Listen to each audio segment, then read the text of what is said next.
ऐसा धोखा हमारे साथ किया, भोगोगे। ये जो निकलता है ना भोगोगे, ये अकाट नहीं होता है। क्योंकि किसी का भी हृदय, मतलब किसी भी जीव जंतु को आप कष्ट दें और उसका हृदय आह भर जाए तो वो आह वज्र की लेकर तुम्हें भोगना पड़ेगा। वो आह किसी की ना लेना चाहते। कोई ऐसा कहा, कोई आह भर करके कह दिया तुम समर्थ हो, हम तो कुछ कर नहीं सकते, और अंदर से तो फिर तुम्हारी सामर्थ्य मिट्टी मिला नहीं कि आप जो कर रहे हैं कोई देख नहीं रहा, कोई हिसाब किताब नहीं, जो कर रहे हैं अवश्य में भोक्तव्य। बहुत सावधान। जीव स्वयं नित्य निरंतर कर्मों के जाल को रच रहा है और अपने आप को बांध रहा है। आपको मुक्त होना है, बंधना नहीं।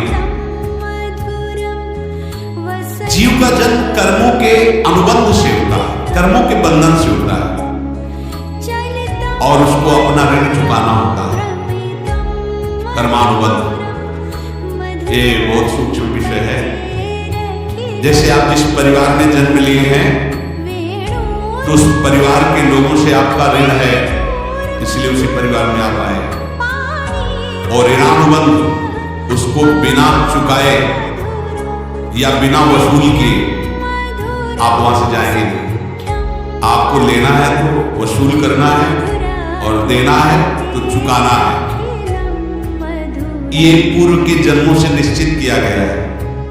जैसे किसी के यहाँ पुत्र हुआ, जन्म से ही पैसा खर्चा शुरू, बड़ा हुआ तो उद्दंडता के द्वारा मार पूरे परिवार को क्लेश पर क्लेश देता चला जा रहा है। ये तुम्हारे कर्म का फल है। या ऐसे शक्तिहीन बुद्धिहीन ऐसे पागल पूरे जीवन सेवा को उनसे अपना हिसाब चुकाने के लिए वो आया है। अब परिवार के जो सदस्य जुड़े आगे और पत्नी आते ही पूरी हृदय में आनंद, परिवार में आनंद, और जीवन भर वो आनंद ही सुख देने के लिए उसका जन्म हुआ। वो अपना ऋणानुबंध मुक्त, और आते ही भयंकर क्लेश खड़ा कर दिया बीच में दीवार, और झगड़ा ऐसा, फिर अतरे दिन मारपीट शुरू, कलह शांति, पूरा जीवन नर्क हिसाब करने आए। यहां ऋण चुकाए बिना कोई जा नहीं सकता, ऋण चुकाना पड़ेगा। किसी का ऋण वसूल करना है तो किसी को ऋण चुकाना है, दोनों काम करने होते हैं। अनेक जन्मों में अनेक लोगों के साथ हमने जो बर्ताव किए हैं, अच्छे या बुरे, वो हो गए। अब किसी आदमी को हम जानते नहीं, अचानक मिला, अचानक टक्कर लगाओ, मार पीट गाली गुस्सा सब कर सकते, चुपचाप सह लो। क्यों? ये आपका हिसाब है, पूर्व का हिसाब। हमारा उससे कोई द्वेष नहीं, कोई संकल्प नहीं। अचानक घटना घटी और हमसे द्वेष करने लगा, हमें पीटने लगा, हमें गालियां दे, ये हिसाब है, चुपचाप सह जाओ। अपने घर का भाई ही भारी दुश्मन बन गया और क्लेश हिसाब है। एक प्रभुदत्त ब्रह्मचारी जी की वाणी में पढ़ा था। एक महात्मा जी भ्रमण करते थे तो उस समय असरफियां चलती थी, मोहरे असरफियां उनको भेंट में देते लोग। या तो ठाकुर सेवा में लगे तत्काल, या संत सेवा में तत्काल लगे, उसका संग्रह करके डोलना ही ठीक नहीं है, सिद्धांत। तो जब 2, 4, 6, 8 ऐसे मोहरे हुई तो विचार किया कि और भ्रमण करके जब काफी मोहरे हो जाएंगे तो प्रयागराज में जब कुंभ पड़ता है, एक बार पूरे सब अखाड़े के संतों को, अलग अलग संप्रदाय सब संतों को बुलाएंगे और सबको बुलाएंगे। अब साधु है तो यही विचार करेगा, और क्या विचार करेगा। तो उन्होंने ऐसे डंडा बनवाया बेंत, तो ऊपर से चूड़ीदार वो भीतर खोला, वो मोहरे उसमें डाल, और भ्रमण जहां जहां श्रद्धालु भगत सबके यहाँ जाना और इच्छा रखना कि एक मुहूर्त दे दे दक्षिणा। कामना कोई भी हो वो बांधती है, ध्यान रखना। इसीलिए प्रभु जो चाहे वो करे, अपनी चाह नहीं रखनी चाहिए, अपनी चाह प्रभु की चाह में मिला देनी चाहिए। धीरे धीरे वो छड़ी भर गए, भ्रमण करने वाले महात्मा चूड़ी लगाए, इंतजार करते रहे। जब प्रयाग का कुंभ पड़ा तो चले। तो रास्ते में एक गांव में पूछा जाता है, जैसे कहीं श्रद्धालु ऐसा है जो संत सेवी है, तो कुछ लोगों ने बताया हाँ एक परिवार है बहुत संत सेवी है और आपको मिलाते हैं। घर में खूब अच्छा हलवा पूरी पवाया और जो घर के मालिक थे चरण दबाए। चरण दबाते दबाते उनकी दृष्टि पड़ी उस डंडे पे, इतना मोटा ऊपर से चूड़ी सी नजर आ रही, इस डंडे में तो कोई रहस्य है ही है।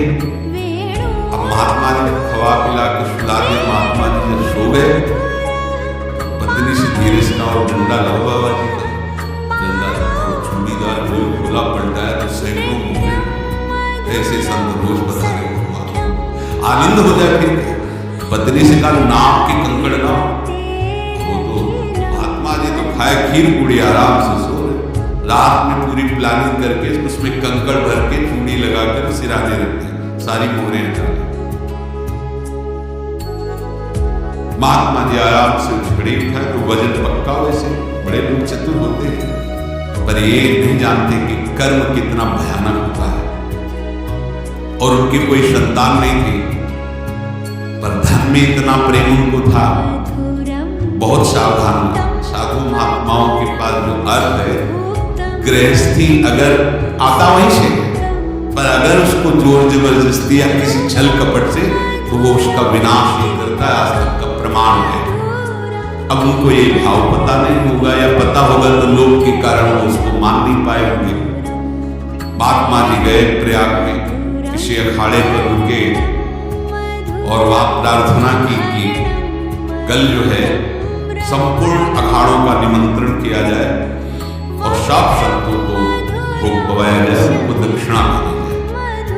महंत ने सोचा कि बहुत बड़ा उत्सव है प्रयाग में, कितने हजारों संत महात्मा सब, उनका महाराज बोरो इसमें चीनी और टीनों घी लगेगा, सब कुछ एक एक हिसाब हम करें, हमारे पास सब व्यवस्था है। बोले कुछ तो पहले दे दो, इकट्ठे देंगे। उनको था कि अगर छड़ी खोला और दो चार मोहरे दी, किसी को पता लग गया तो गड़बड़ हो सकती। बोले हम भंडारे के आखिरी सब कुछ आपको दे देंगे, ठीक है। वो अपने पास से पैसे लगाकर खूब जितना सामग्री सब लाए लाखों की और सब संतों को निमंत्रण कर दिया।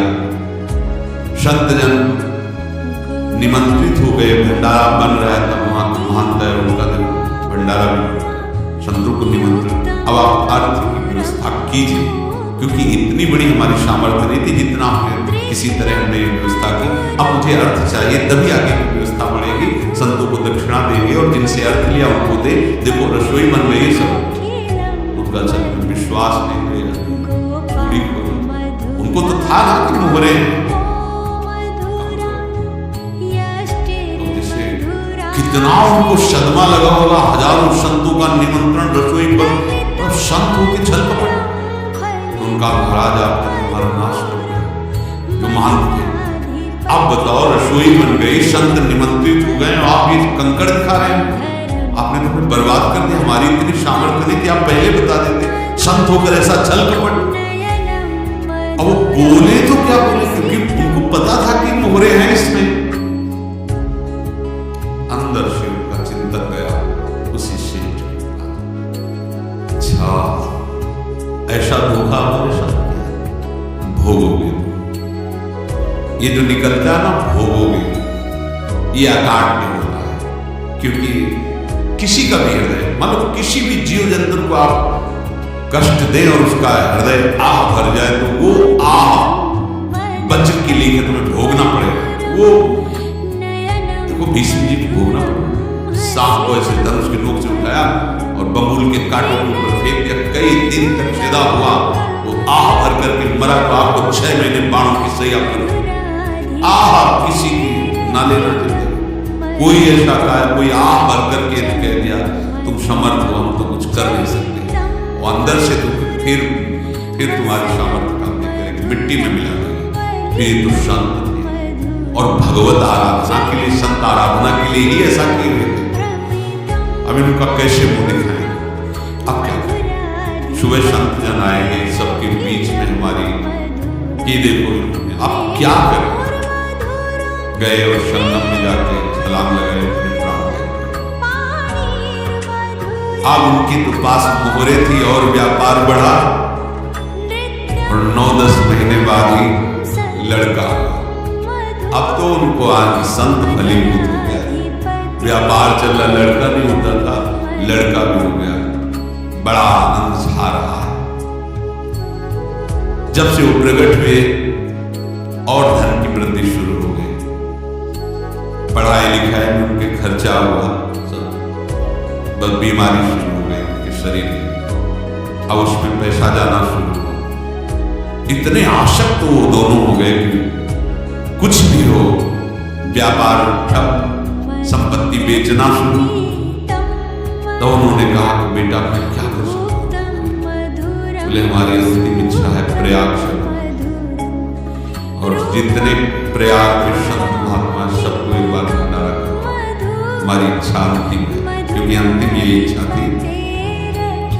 बोले अब ज्यादा संपत्ति तो नहीं रह गई, तो बोले घर बेच, तुम मेरे लिए ही तो है, बेच। मुझे लगता मैं बचूंगा नहीं, पर मेरी अंतिम इच्छा पूर्ण हो। घर बेच दिया, जेवर बेच दी, वहां गए, जब संत सेवा की तो बोले मुझे संगम तक ले चले। संगम तक ले गए और बोले समझे तुम चुराए थे और हमने उसको छीना, कुछ नहीं रहा तेरे पास कुछ, अब केवल ममता और आसक्ति में जलकर मर और नर्क प्राप्त। मैं वही महात्मा हूं जिसके तुमने मोहरे ली। महात्मा को जन्म लेना पड़ा और इनको दुर्गति भोगनी पड़ी। ऋणानुबंध होश में, ऐसा नहीं कि आप जो कर रहे हैं कोई देख नहीं रहा, कोई हिसाब किताब नहीं, जो कर रहे हैं अवश्य